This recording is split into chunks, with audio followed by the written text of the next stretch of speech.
Hello, folks, and welcome to Modular Curiosity Episode 9. Happy New Year, by the way. It's now 2018, and I hope you all had great holidays.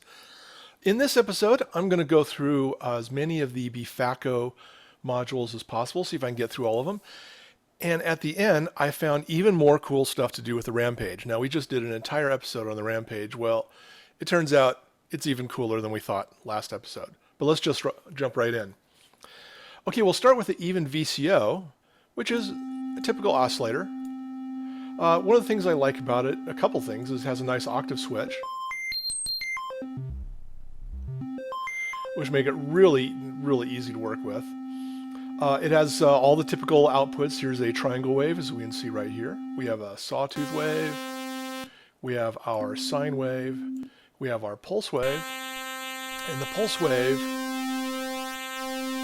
obviously we have pulse width modulation knob here, which of course can also be modulated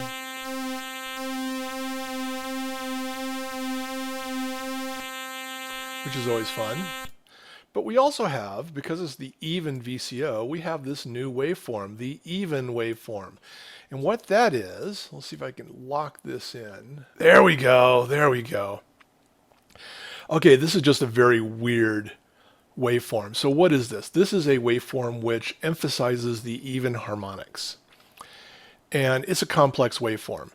And whenever I say those words, complex waveform, you know what's coming up, right? What module loves complex waveforms?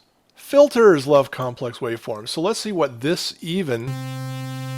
Wow, check that out. It's like, you can really hear those even harmonics. It almost sounds like multiple tones an octave apart. Let's go ahead and put that through a filter and see what happens. How about just our regular old fundamental VCF? And we'll take this output, put it here, run our low pass filter out, see what happens.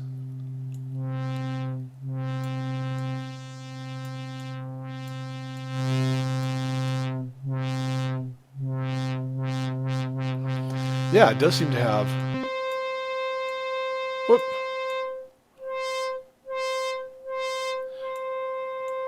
The filter has quite a bit of effect on it. So it's just another tool to add to our tool set, another set of unusual sounds. Oh, that's kind of cool. Ooh, that's some cool bass sounds.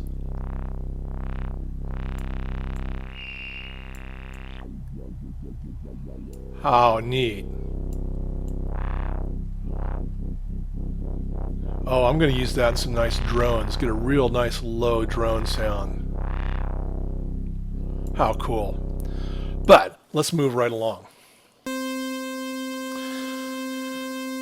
Okay, let's continue looking at the oscillator. Now, we have a voltage per octave input here, but we have this one that's not marked. That turns out to be another voltage per octave input. Now, why do we need two of them? Well, let me show you why we need two of them. A really typical thing to do is to take a sequencer. You know, I'm going to put it here so we can just hear it a little easier. There we go. So I have a sequencer that is, you know, just running through a very basic sequence. And one of the things we tend to do, and we have done before, is we take the output and put it in a summer. So when we run it, we can now add an offset. In this case, I subtracted 3 semitones, because remember in the constants, this side is negative voltages, this side is positive voltages. And now I'll add 3 semitones.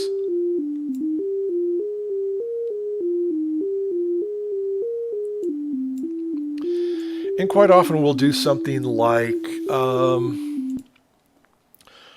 let's say we're gonna have 4 steps in our sequential switch, and we'll have.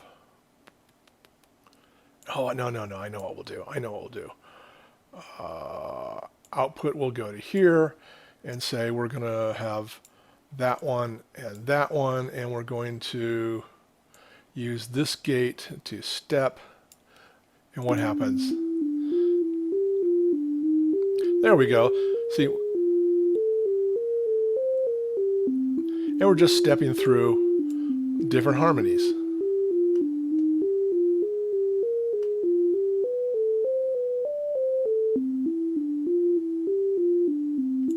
Which is pretty typical. Now, it turns out we generally don't really need all 8 of these sums. We don't. So what we could do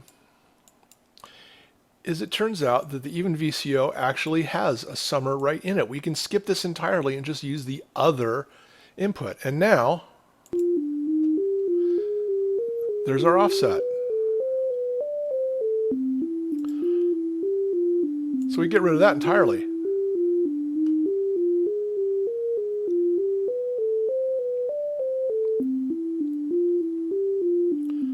Pretty cool, huh? Let's move on. Okay, next in the list is the dual attenuator. Now, we were talking about attenuators before. We've used these guys before. Mainly as a volume control and an offset where we were flipping waveforms. I want to show you something kind of cool with this. Let's turn it back on. And even though the sequence is running, nothing's happening, because when the attenuator is at 0, we're basically not allowing any voltage changes through. As we turn it up, we're allowing more and more of this change to come through, which means we're kind of reducing the range of voltages. So watch what happens if I turn it up just a little bit.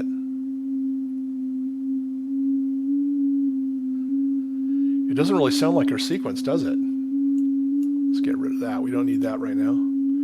As I turn it up more, it gets closer to our sequence. Turn it all the way up. There we go. Now it's our sequence.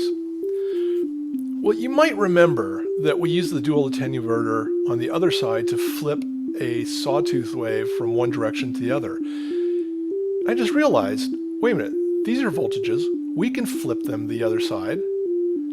Now, hear how this is sort of an ascending scale? Bum, bum, bum, bum. If we invert these by going all the way to the other side, we have inverted.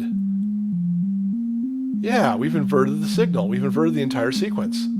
That's pretty cool.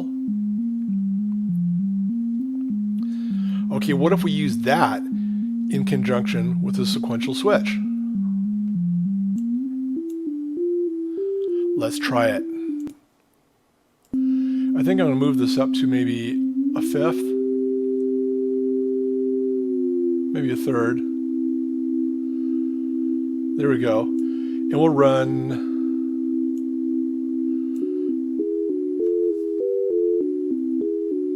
nice. Now what if I attenuated one of these so that I had one sequence going upward and one sequence doing the inversion? But I also have the offset, which means I can change the key. I can move this up or down.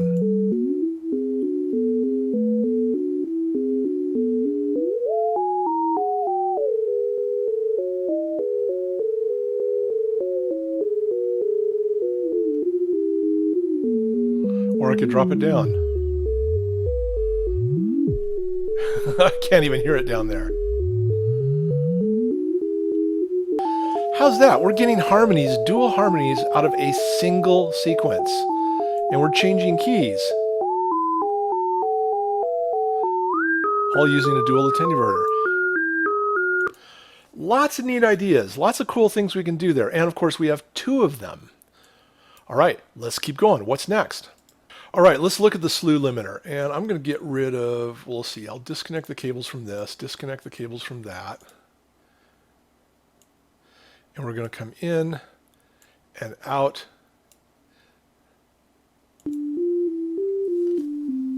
And now we just have our sequence. You might remember from the Rampage episode that we were talking about how Rampage could be used as a slew limiter. And all this is it makes notes that are higher than the last note, you can slide into them.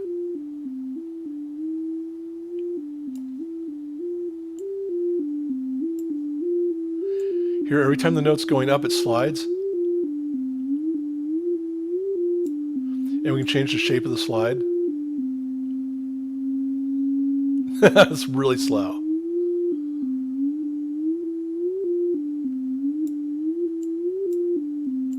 Or we can do the downward slide.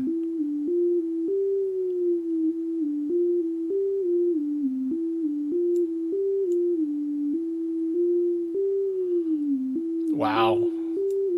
We could also make them both slide.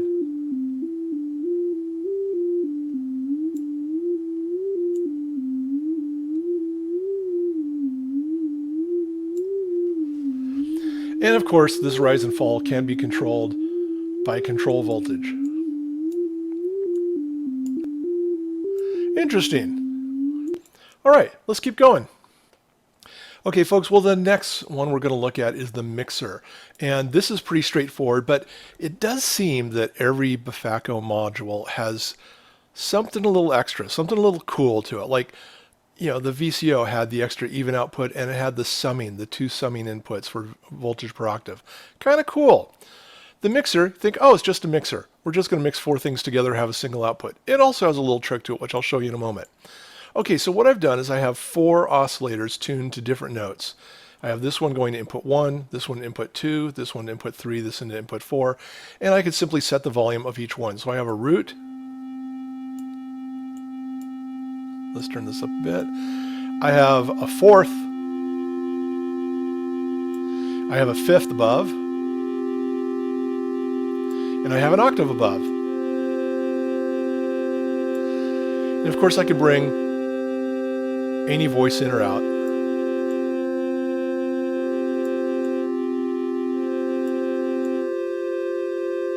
Well, that's kind of interesting.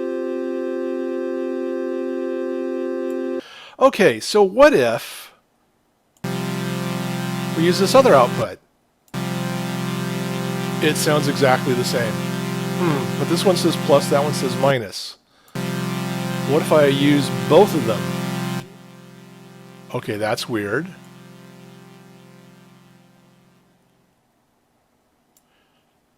Okay, I've just turned the volume up, and it's quiet, and this doesn't seem to do anything.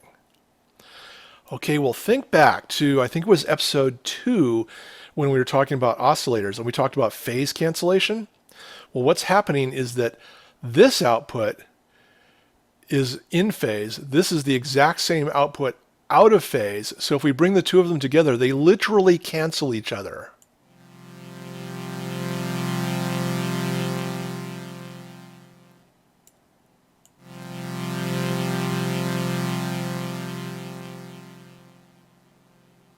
Now, what use is that? Well, let me set something up here and I'll show you. Okay, we're back, and what I've done is I've used this LFO with a sawtooth wave, which I'm using a VCA to shorten the range. I'm having the output of my control voltage going to the mixer. So I'm not mixing audio signals, I'm now mixing control signals. Okay, so I have the output, positive output, going to the voltage per octave of my first VCO, and that sounds like this.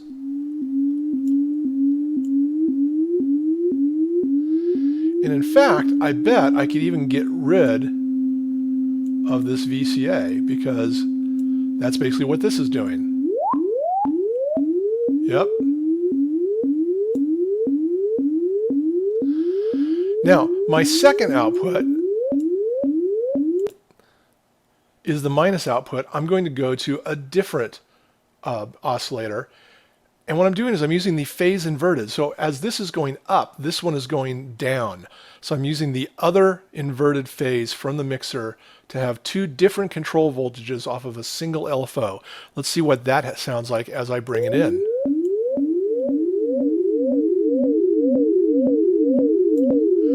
If I change the octaves,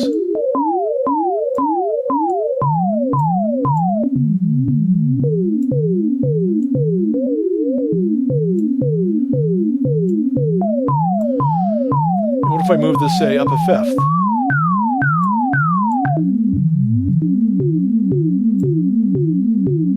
So that's just another way to get more variation out of your modules without having to stack up a whole bunch of LFOs. Also, how would we synchronize two LFOs to hit exactly on the beat like that? Well, there's actually another way to do that. We're going to use the Rampage to do that later on. But think about that. We're actually getting synchronized outputs from the same LFO in opposite directions off a single LFO.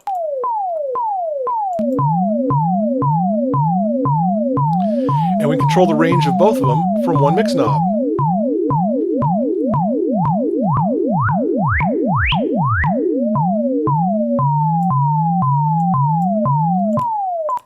All right, let's move on to another module. Okay, we're back, and what I've done is I've brought in the spring reverb.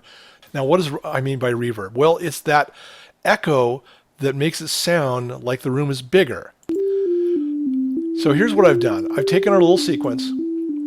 I'm going to input 1, and I'm using the mix output. And the mix output is literally a mix of the straight, or what we call the dry sound, and the wet sound, which is all of the reverb. Now, right now I have it fully dry. I'm going to put about halfway between dry and wet, and this is going to tell how much of that signal do I want to send to the wet sound.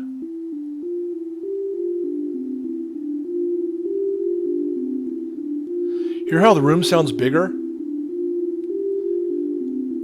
I can make the size of the room is sort of here.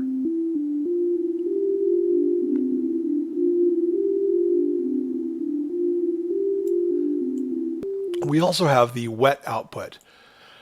Wet is only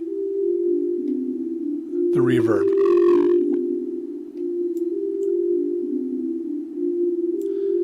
Hear how we're kind of losing definition? Because we don't have the dry signal at all. Let's put the wet signal on channel 2. And let's put the dry signal on channel 1. And as I bring the dry signal in, so you can hear the attack a little bit better. Now, what would really show this is if I have an ADSR. So let's do that. Okay, so what I've done is I've taken the gate output of the sequencer and I put it to an ADSR, which is modifying the volume level. And let's turn on here what that sounds like.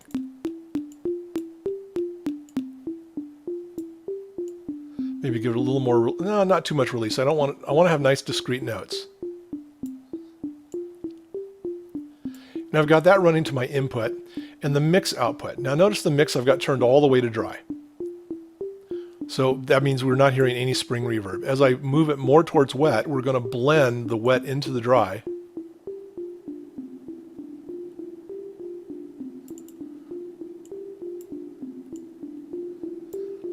And notice as we go fully wet, we're really losing that attack.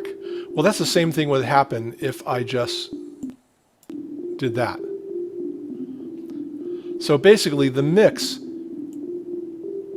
is using this to determine how much dry and how much wet, whereas the wet is just a full wet output. Now what is this? This is a high pass filter. Now our filters have always used, like this guy, so we've almost always used low pass filter. High pass, well, we're going to allow high notes through and not the low notes. Why would we do that? Well, what happens is that reverbs tend to get a little muddy. So you can filter it and let less of the low through. See, here it's maybe a little bit muddy.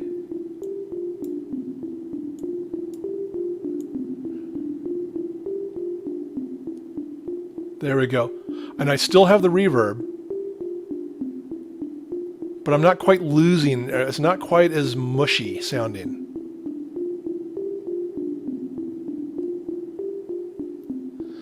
And the input 2 and CV, this one is just that you can literally do 2 inputs, mix them together, use the same reverb.